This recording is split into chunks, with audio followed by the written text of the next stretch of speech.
Makengo Nzuka epai mokambi o akomema biso kuna papa Lolendo Bosekuta kitendika pas de fils.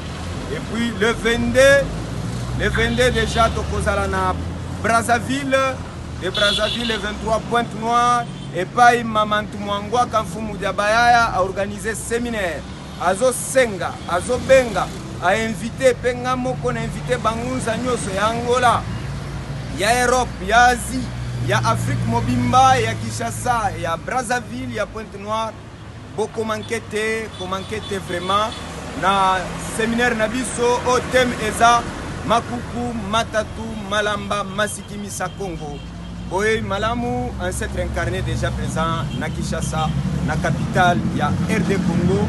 Nous en Papa Africa, Lyon, Mwana Mobali, homme fort, c'est-à-dire Baenge Bele Nabino, je vous aime tellement. Tous ensemble, na lingi bino makasi, nazo zelaba na temple des prophètes noirs en Afrique unie de Kinshasa, nazo zelabino. Boy Malamu, Matondo Mamini.